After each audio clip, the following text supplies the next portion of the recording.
I think I've been bitten by something. I haven't seen it in person, but I have heard it.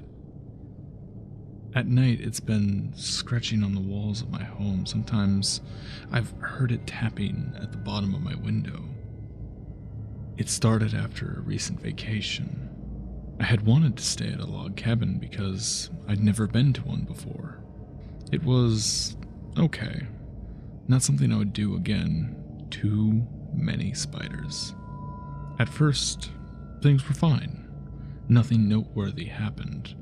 But on the second day, I noticed claw marks on the outside of the cabin. I thought maybe it was a bear or something and forgot about it. At night, though, that's when things started getting odd. I heard something screaming in the distance. It wasn't exactly a human scream, but like it had been distorted into something more beastly. After hearing that scream, I decided to go home. Unfortunately, my car was parked about 10 minutes from where I was staying. What if whatever made that noise found me before I could get to the car? I thought it was worth the risk and started packing my things. I exited from the cabin and left the keys on the windowsill next to the door.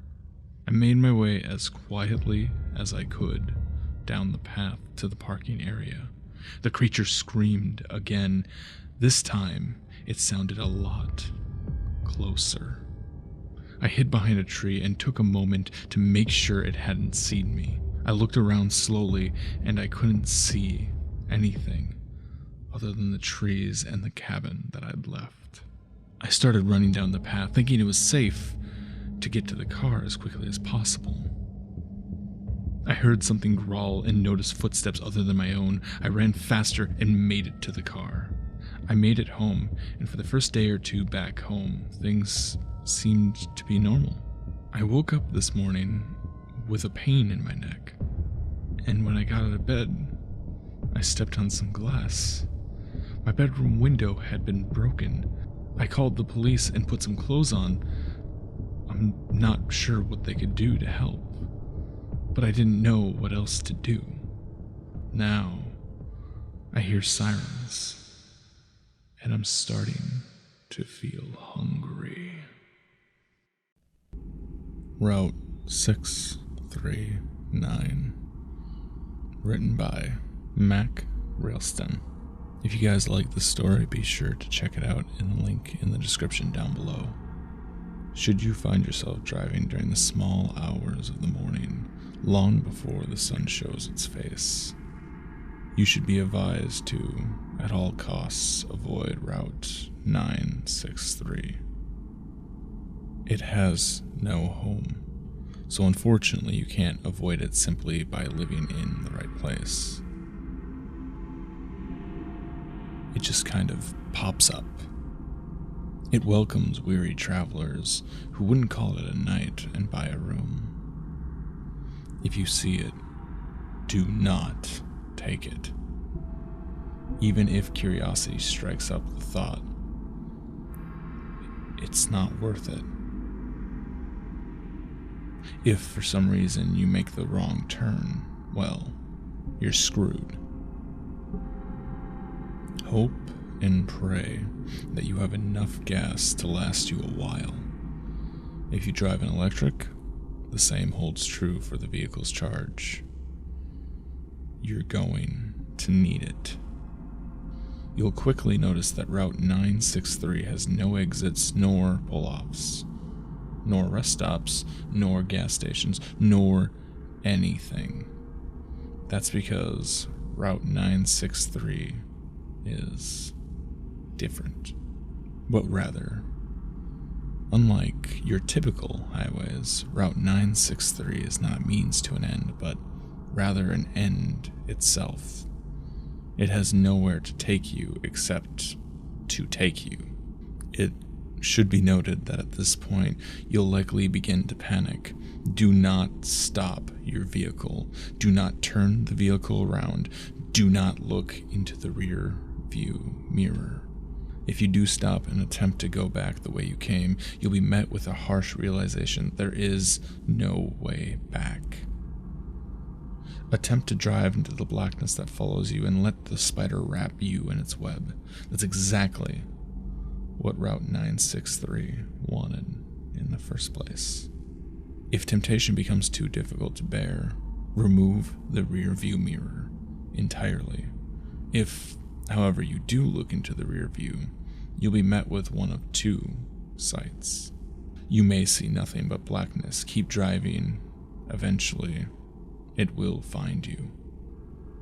Or you may see a dim set of headlights following you. In the event that you do, keep driving.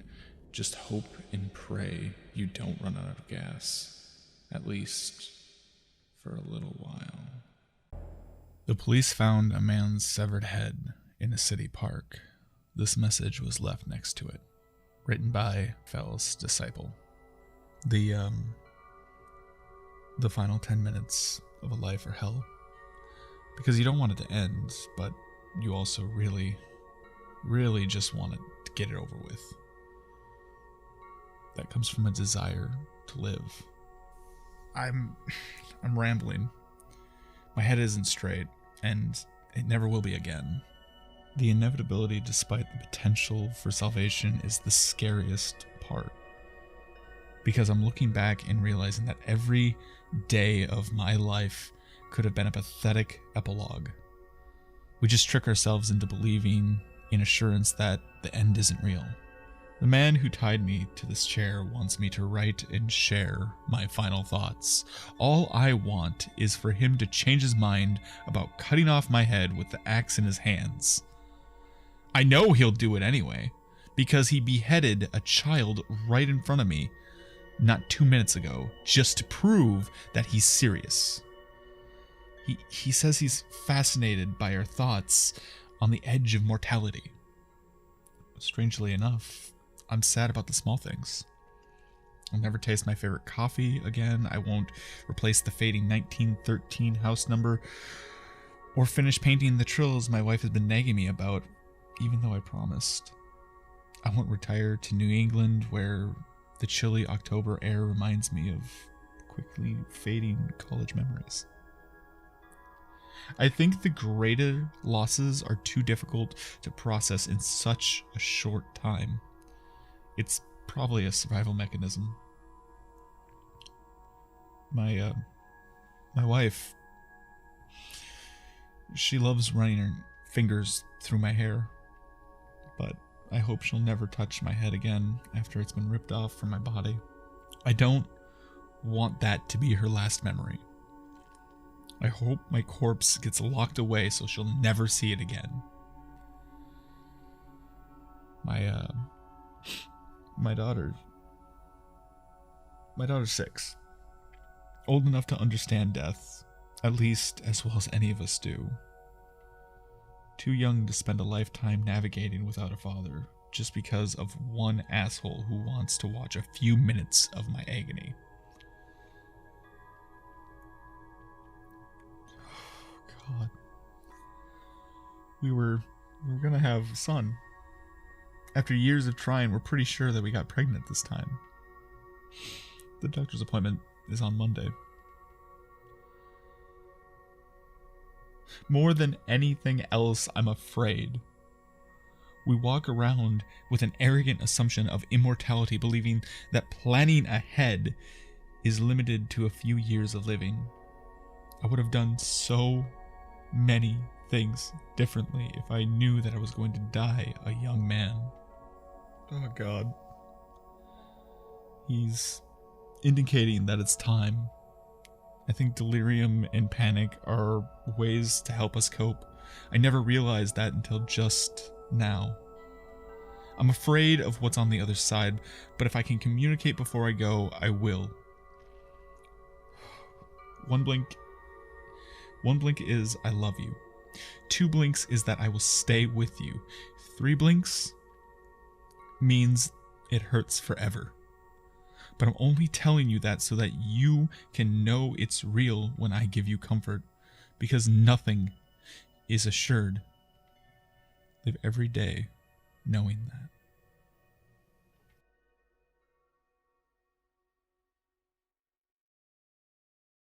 What's in store for you? Written by Anonymous. To view the full story, please check the link in the description down below. Congratulations, you died. Yeah, I know. You aren't very happy right now. One moment you were living in a hospital bed, and the next you're here with me. Oh well, quit your moaning and whining. It won't help you. I can't send you back at all. Because if I do, my boss will send me back to Earth as a mortal. And I've read enough books and heard enough stories from elders to know that a worker that gets banished never comes back here. They go to the void instead. What's the void, I hear you ask? Well, dear soul, it's not exactly hell. It's more like, well, the place where you just exist. People who weren't righteous enough go here. Good thing you minded your manners, did your homework, and went to bed early. Much better than any other teenager that ended up in the great beyond. Oh, and by the way, we're in the great beyond. Oh, quit your crying and be a man. Oh, you still upset that you died? Might as well go tell the boss, although it won't be happy about the new kid whining about something so useless to it. Yeah, death is something that the boss doesn't care about. They would rather sit in their office and decide who gets to die. Yeah, they decided that you would do something stupid, end up getting struck on a train track, and getting ran over by someone. The doctors tried to save you, but you can't stop death. So you may be asking, what now? Where do I go? Well, you'll stay in the great beyond and work here with all the other souls. Yeah, you end up here. You work here. Trust me, I was also confused. This isn't a courtroom where you'll be judged and sent to either a good place or a bad place. You aren't going to get reincarnated unless you upset the boss. So basically, the afterlife is a place where you work in a boring office cubicle and just send information to the boss about the new souls that end up here. Yeah, sorry about that. I was killed in the year 1902 by some crazy drunk in an alley. Even worse, my wife had given birth the very next day. My little girl never got to see her father. At least you didn't have children. Then again, you had parents, and they're definitely upset right now. So anyways, you'll be led to your cube now. I probably won't see you again though. But here's one last thing. I heard rumors that the void doesn't exist. Everybody just goes to the great beyond to work. But that's just a rumor. So goodbye, dear worker, and be safe.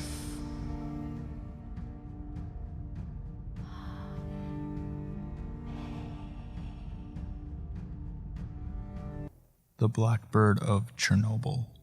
Beginning in early April 1986, the people in and around the little-known Chernobyl nuclear power plant began to experience a series of strange events revolving around the sightings of a mysterious creature described as large, dark, and mutated man with gigantic wings and piercing red eyes. People affected by this phenomenon experienced horrific nightmares, threatening phone calls, and first-hand encounters with the winged beast, which became known as the Blackbird of Chernobyl. Reports of these strange happenings continued to increase until the morning of April 26, 1986, when at 1:23 a.m., Reactor 4 of the Chernobyl nuclear power plant suffered a catastrophic steam explosion that resulted in the fire, which caused a series of additional explosions, followed by a nuclear meltdown.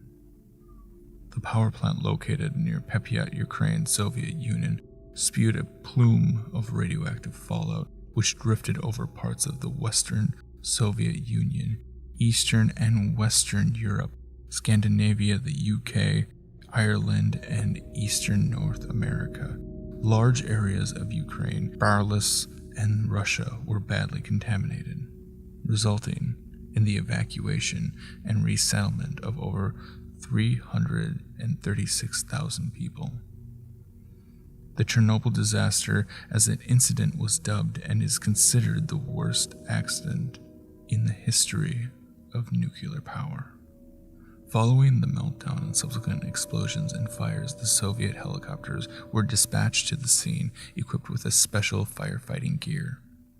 Most of the fire was put out by 5 a.m., with the fire burning within Reactor 4 continuing to blaze for several hours after. The firefighters who responded were unaware of the nature of the fire, assuming that it was simply an electrical fire, and received massive overdoses of radiation, leading to many of their deaths, including Lieutenant Vladimir, who died on May 9, 1986.